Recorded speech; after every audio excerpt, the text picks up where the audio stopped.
할렐루야, 결혼예배학교 8주차 마지막 주입니다. 오늘 공부를 통해서 이제 결혼의 모든 그런 과정들을 잘 마치게 됩니다. 오늘도 은혜 가운데 함께 공부해서 결혼식을 잘 준비하면 좋겠습니다. 오늘 진행도 자기점검, 성경의 원리, 그리고 구체적 적용 이렇게 세 단계로 진행을 하도록 하겠습니다.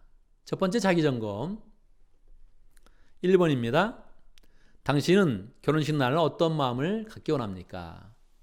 결혼식 날은 많이 긴장이 됩니다. 그래서 미리 생각을 해서 결혼식 날은 밝은 마음을 가져야지, 하나님 앞에 감사하는 마음을 가져야지 이렇게 생각을 하면 그 시간들을 참으로 복스럽고 의미 있게 잘 보낼 수가 있게 됩니다. 두 번째, 당신의 결혼식에 어떤 수를 넣고 싶습니까? 결혼식이 다 똑같은 것 같아도 본인의 그런 그 마음 가운데 이 수를 넣으면 좀 더 축복스럽겠다 이렇게 생각을 하면 또 그런 수를 잘 준비해서 결혼식을 더 축복스럽게 만들어갈 수 있겠습니다. 세 번째, 결혼식 후에 지금의 약혼자와 어떤 변화가 생기겠습니까? 여러분이 배우자를 향해서 가지는 변화가 있을 것이고요. 배우자도 또 여러분을 향해서 가지는 변화가 있을 것입니다. 똑같은 그런 사람이었지만 결혼식 하자마자 정말 이제 남편이 되고 부인이 되는 것이죠. 그런 그 변화를 미리 마음속에 소망하고 생각해 보면 그 변화를 더 자연스럽게 축복으로 받아들일 수 있을 것 같습니다. 성경의 원리 볼까요? 1번입니다. 성경에서는 결혼식 자체에 대해 기록한 본문이 하나도 없습니다. 그 이유가 무엇이겠습니까? 예수님께서 첫 번째 이적을 행하실 때 가나의 혼인잔치에서 이적을 행하십니다. 물로 포도주를 만드는 그런 이적을 행하셨는데 예수님이 이적을 만드시는 그런 내용은 있지만 거기에서 실제로 결혼식 그 자체의 내용이 하나도 기록되지 않은 것입니다. 왜 그럴까요? 결혼식이 중요한 것이 아니라 결혼 후의 생활이 중요합니다. 그래서 오늘 제목이 결혼식으로 시작되는 가정생활 아닙니까? 그래서 항상 젊은 사람들은 결혼식에 많은 신경을 쓰는데 결혼식 후에 어떤 생활이 되어질까, 어떤 가정을 이룰까 이것을 준비를 많이 하고 계획을 많이 세워야 되는 것입니다. 2번 보겠습니다. 이삭이 결혼의 과정을 통해서 어떤 은혜를 누립니까? 창세기 24장 67절입니다. 거기 보면 이삭이 자기의 어머니 사라를 잃게 됩니다. 어머니가 돌아가신 거죠. 그리고 나서 리브가를 맞아들여서 결혼식을 갖고 자기 장막에 들여서 가정을 이루게 되는데 리브가를 통해서 많은 위로를 받았다 그렇게 기록이 되어져 있습니다. 그러니까 결혼 후에 그의 마음에 평강을 얻고 사랑을 받고 그리고 위로를 받으면서 아름다운 그런 가정을 세워나가는 그런 모습이 기록되어져 있습니다. 여러분의 가정이 이러한 가정이 돼야겠죠. 서로 결혼하고 났더니 마음의 상처는 없어지고 위로와 은혜와 사랑이 넘쳤다. 이런 고백을 하는 그런 복된 가정이 되기를 바랍니다. 3번이요. 하나님은 아담과 하와의 결혼을 주례하셨습니다. 하와를 처음 만난 후 아담이 그녀에게 한 말은 무엇입니까?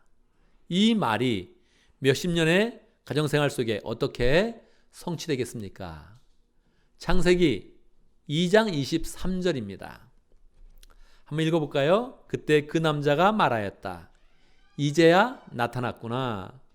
이 사람 뼈도 나의 뼈, 살도 나의 살. 남자에게서 나왔으니 여자라고 부를 것이다. 이 세 번역에서는 하나 감탄사를 하나 더 넣었죠. 이제야 나타났구나. 그렇게 감탄사를 하나 더 넣었습니다. 아담은 하와를 처음 볼 때 이 존재가 그냥 다른 존재가 아니라 나의 뼈에서 나왔고 나의 살에서 나와서 나와 DNA가 똑같은 존재다 이런 신앙 고백을 합니다. 실제로 아담은 살아가면서 이것을 느끼게 되죠. 이 사람은 다른 사람이 아니라 나와 한 몸이 되고 또 나와 함께 또 자녀를 낳아서 계속적으로 가정을 더 풍성하게 만드는 복된 존재다 하는 것을 고백했고 실제 그의 그런 삶 가운데 누리게 된 것입니다. 여러분도 살아가면서 살면 살수록 야, 이 사람은 달랐던 그런 존재가 아니고 다른 그런 존재가 아니라 나와 원래 한 몸이었구나. 나의 반쪽이었구나. 이것을 살아가면서 몇십 년 살아가면서 더 깊이 느끼면 좋겠습니다. 4번입니다. 조금 어두운 그런 존재인데요. 어두운 주제인데요. 4번. 이혼에 대한 성경의 정의는 무엇입니까? 우리가 결혼하면서 이혼을 꼭 생각을 한번 해봐야 됩니다. 현대에 와서 이혼율이 너무나 급증하였습니다. 그래서 사랑하여서 만난 그런 사람들인데 요즘은 다 중매 결혼이 아니고 연애 결혼을 하지 않습니까?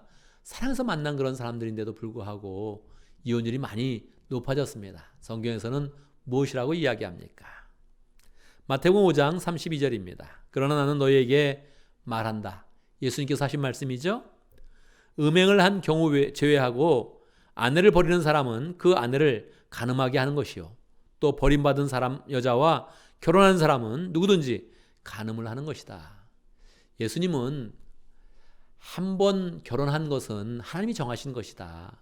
그 반쪽과 잘 살아라 이렇게 축복을 하면서 이혼하지 말 것을 권면하고 있습니다. 물론 이혼은 절대 못한다 그렇게 말하는 것은 아닙니다. 서로 배반하고 간음을 하는 그런 경우에 우리는 이혼을 하게 됩니다. 또 이단 사상에 휩싸여 가지고 자꾸 이단의 그런 무리들과 함께 있고 가정을 파괴하면 그것도 이혼의 조건이 될 것입니다. 그러나 어떤 경우라도 이혼하지 않는다 이렇게 생각을 하고 이혼해서 결혼하는 것 자체, 이혼한 다음에 다른 사람을 만난 것 자체가 하나님 보기에 간음하는 것이다 이렇게 예수님께서 말씀해 주셨는데 이 말씀을 새기면서 우리는 절대 부부싸움을 하더라도 이혼이란 말은 절대 입에도 꺼내지 않는다 이렇게 마음을 먹으면서 부부 생활을 하면 참 좋겠습니다. 4-1번을 함께 보겠습니다. 4-1 하나님은 아브라함의 가정의 위기를 어떻게 지켜주셨습니까? 창세기 12장 14절에서 16절에 나온 그런 내용인데요. 아브라함은 살아가면서 자기 부인 사라에게 결정적인 실수를 했습니다. 자기 부인을 잘 지키지 못하고 자기 부인을 누이라고 속여서 다른 사람들이 자기 부인을 데려가게 만들었던 것이죠. 가정이 정말 큰 위기요. 사실 사라 입장에서 보면 이혼하자고 할 만한 그런 부끄러운 일이었습니다. 그런데 감사하게 하나님이 아브라함의 가정을 지켜주셨습니다. 이집트 왕이 자기가 데려온 그런 사라가 다른 사람의 아내인 것을 알게 만들어 주셨죠. 그리고 다시 사라를 돌려보내면서 큰 재물까지 더하여서 주게 되었습니다. 이건 정말 하나님의 큰 은혜였죠. 하나님이 아브라함을 통해서 구속의 역사를 이루실 것이니까 그 가정을 특별하게 지켜주셨던 것입니다. 여러분, 살아가면서 이런 은혜를 하나님께 구해야 됩니다. 하나님, 우리 가정을 지켜주십시오. 내가 부족하고 부끄러운 일을 행해도 하나님이 자꾸 우리 가정을 더 은혜를 주시고 지켜주십시오. 이런 그 마음으로 살아가야겠습니다. 5번 문제입니다.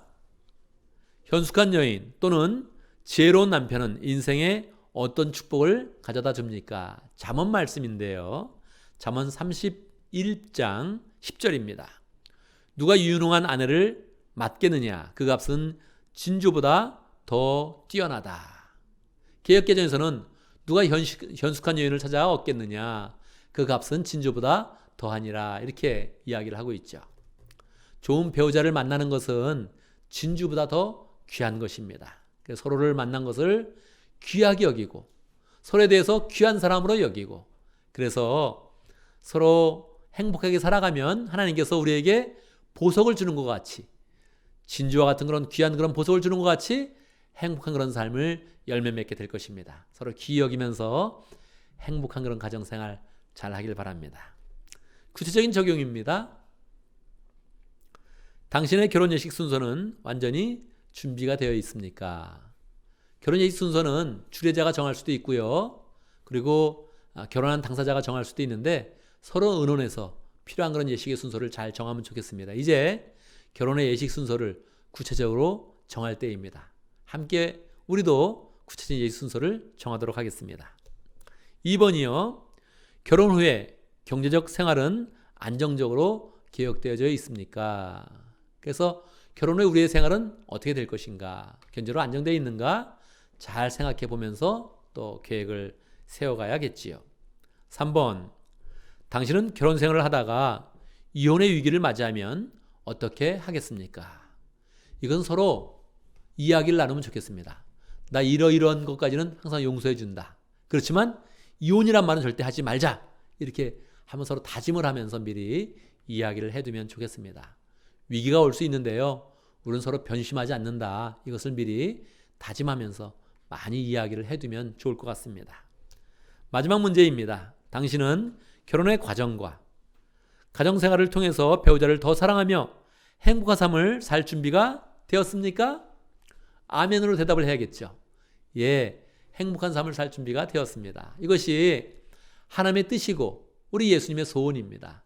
우리가 행복하게 사는 것 하나님의 그런 소원인데 결혼 생활을 통해서 서로를 기쁘게 만들고 즐거운 가정을 만들어서 행복한 삶을 살아야겠습니다. 이제 결혼 예식 순서 한 가지 정하는 거 남았고요. 모든 그런 과정을 마쳤습니다.